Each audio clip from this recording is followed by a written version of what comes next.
Find insight, guidance, and answers. Tune into Spirit with radio medium Laura Lee. Hey, welcome back. If you've ever wondered what your pet would say if they could talk, you need to stay tuned in. I have Animal Communicator Nick Musica joining us for our Spirit Reboot to reveal how your furry friends are guiding you with love, lessons, and healing. Welcome, Nick. Howdy, Laura. Thanks for having me on. It's a pleasure. Hey, Nick, I read that you spent like 20-some years in the business world coaching people and then transitioned over to animal communication. How did you discover that you could talk to the animals? So I went to a psychic fair and I saw a medium, and I didn't believe in mediums at the time, but I saw a medium, Adelita is her name, who I thought would be good for my wife for whatever reason. I said, "Hey, Jewel, what do you think of her?"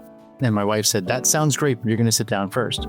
When I sat down, she says, "My guides are showing me Dr. Doolittle. They're showing me that you can talk to animals and it's going to be easy for you." I never heard anything more truthful in my life, and I could not tell you why. And that's how it all started for me. Yeah, I love it. I read that pets' challenging behavior like biting or having accents are, hold deep meaning. Can you share a story that illustrates this? Yeah, so I had a lady come to me and she said, "My little chihuahua was biting people. Can you tell him to stop?" And so I tune into the little chihuahua and the dog says, "You got to ask her about her job." I said, "Well, why am I talking about her job?" "Because that's what has to change." Okay.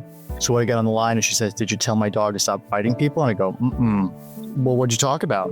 What do you do for a living?" "I'm unemployed." "No, you're not." "How do you make money?" "Oh, I'm a private driver, Uber, limousine, that type of thing." "Okay. How's that going for you?" "Well, my back is a mess. And after driving around for about an hour or so, it's all irritated. My doctor tells me I shouldn't even do it." And I tell her what the dog said. And then as I'm telling her what the dog said, I get this quick flash of roses. I say, "What do you do with roses?" And she says, "Well, I paint roses on vases and I give them away." It's like, oh, this is fascinating. So take a look at the two pieces of information showing up. One brings you down, causes you pain, and the other lifts her up. And not only her, but everyone else, because she gives the thing away. So less of this and more of this was the message. I love those stories. So many people are feeling isolated and disconnected from their intuition these days. So how can connecting to our pets help us grow spiritually and emotionally? A great question. So animals are so tricky and they're so simple all at the same time. The tricky part is our perception of them. I mean, they are the most straight shooters, not trying to hide anything. It's not a game. And so when we take a look at our own animals, there's two behaviors they frequently show to us that we are sort of blind to. There's mirroring behavior, there's modeling behavior. In the case of the young lady and the job, that was mirroring behavior. I'm angry, you're angry. I'm showing you what you are. I'm biting people, right? But the dog has a behavioral problem. Well, not in this case. The dog is showing you how you're showing up. So let's give our listeners an easy exercise that can help someone begin to tune into their pet's message. I would start with how you communicate with animals.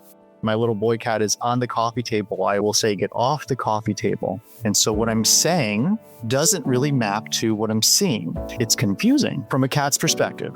So I've changed my language to say, "Get on the blanket." When he's on the table, I ask him to do what I actually want him to do. And I'm not in an irritated state because that energy comes through. Right. How can our listeners tell the difference between their own thoughts and intuitive messages coming from an animal? Oh, that's a really good one. And really, the right answer is practice. But if you can develop quiet, there's going to be places in your life, ideally, where quiet shows up. For me, when I'm quiet, I'm available to receive. We're not available to receive if we're always anxious, if we're always running around with our hair on fire. And it's a muscle. You get to train it. You got to learn to be quiet, and you got to learn to wait and learn to hear the subtleties. And once you can do that, you will start to question, was that my thought? Because I really wasn't thinking about X, Y, and Z, but it just sort of plopped into my head. And that's how intuition can show up for a lot of people. This has been a beautiful conversation. Thank you for sharing your wisdom. So, Nick, where can people find you and your services? You can find me at nickmusica.com. Wonderful. If you like this episode and you want more, remember to subscribe. Please share this with your family and friends and rate it. We'd appreciate that. Thank you.